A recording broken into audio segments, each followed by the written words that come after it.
This practice is designed to be a rest and restorative practice. And you see I've got a chair, I've got a blanket here, which I'll show you in a moment, and a couple of pillows and a sandbag. So we're going to start with ourselves with our legs over the chair. You can also use a series of bolsters if you would prefer.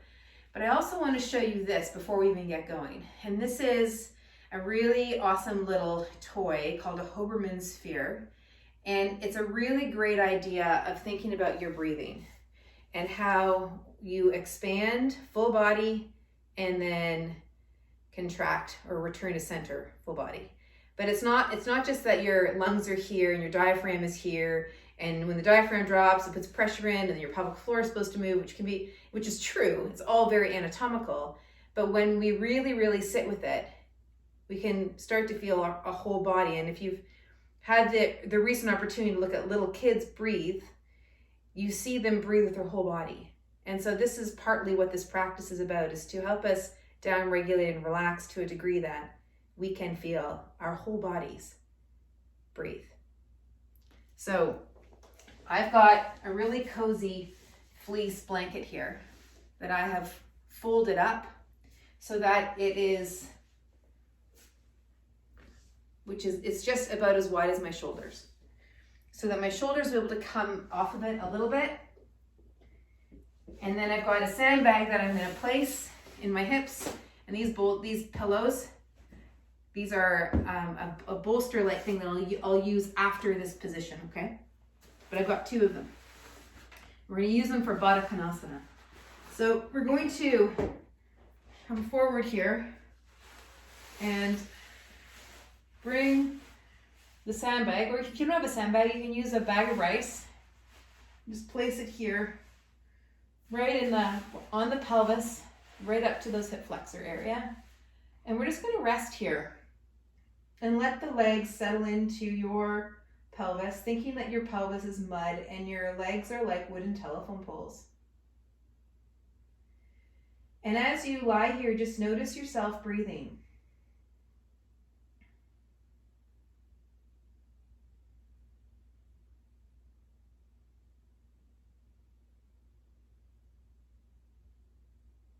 Feeling the inhale come in and the exhale go out. Maybe you feel it coming in through your nostrils.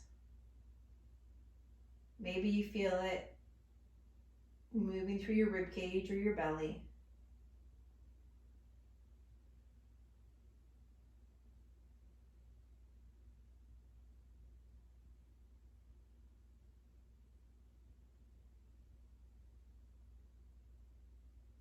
But getting a sense of where you're at today and how your day or your night or your sleep, how any of that was with you and how you have been with it.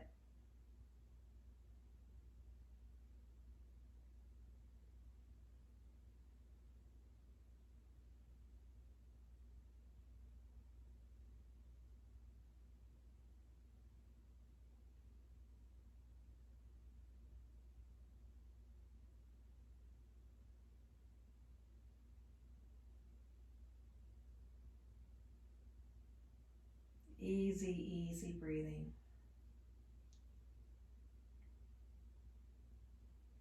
Getting a nice sense of where you're at. A great baseline.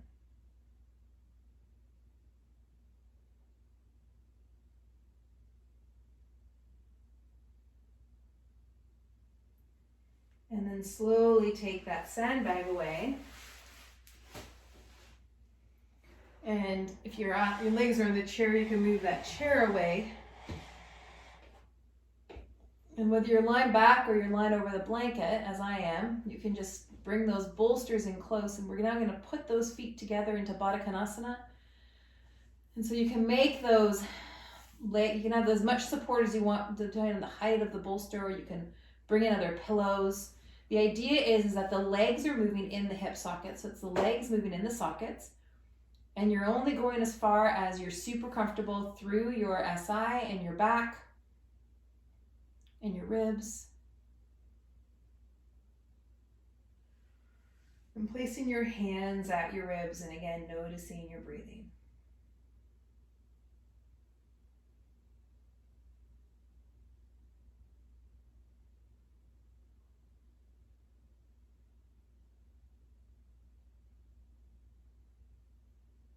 Feeling the waves come in and the waves go out. Like you're a boat on water.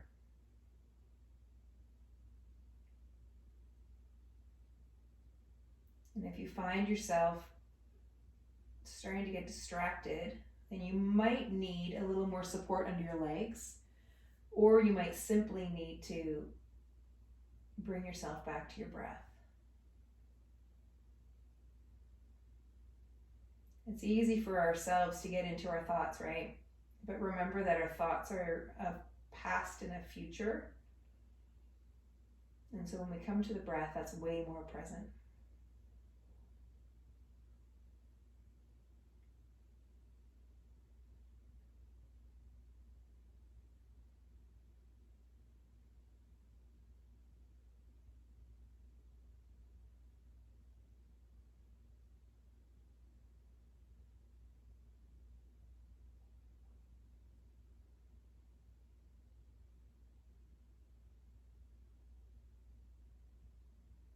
Take another couple of breaths.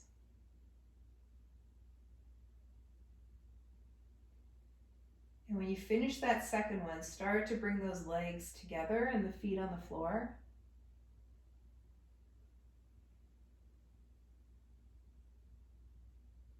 And now feel what's going on in your body. Now I'm going to come off of my blanket, because what we're going to do next is, let me throw that back. I'm going to keep my pillows here. We're going to keep that pelvis quiet as we bring the leg on up, rotate the leg bone, and take the ankle across. And then we're going to start to move into a rotation. Now, when you're doing this rotation, your hands, seen where mine are at my hip flexors? Those hip flexors are not engaging. So as I move over, you might be wondering, well, then how do I control the movement? How you control the movement is through your abdomen. Because as you pass through the line of gravity, then your abdomen is helping control the movement, or should be controlling the movement as you go left and right.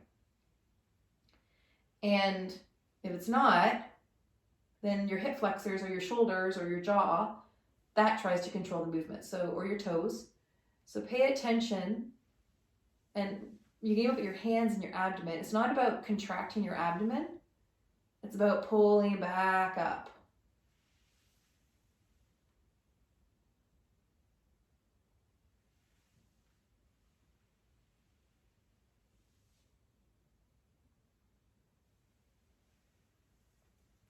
There you go.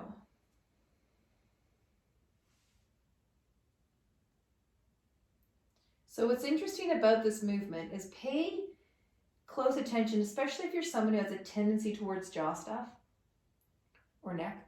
Notice if there's any kind of whisper of your jaw wanting to help pull your legs back up, right? It's so interesting because the pelvis and the jaw have such a strong correlation, to the point where I've been having a dentist refer me clients, a fellow who works with TMJ issues, and he knows the relationship between the pelvis and the jaw. He can't treat the pelvis though, I can.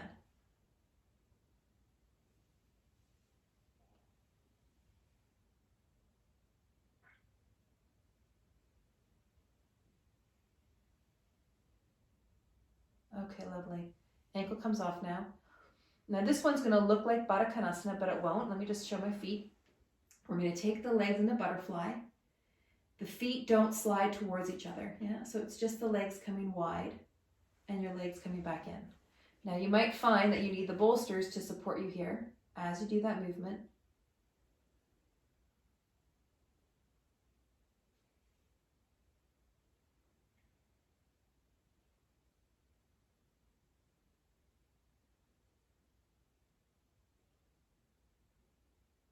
And we'll do one more.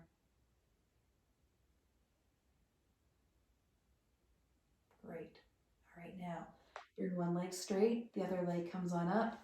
We're going to take ourselves into a twist. So bring that leg across your body, keep the shoulder girdle easy on the ground.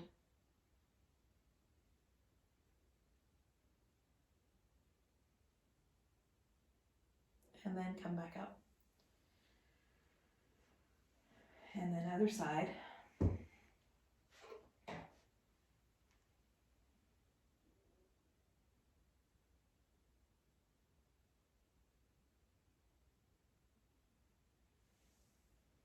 Good. And then back down. Now notice what it is that you feel.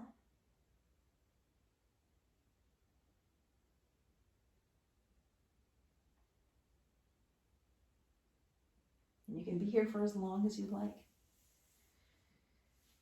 Throw a blanket over you, do a shavasana, Adana Yoga Nidra.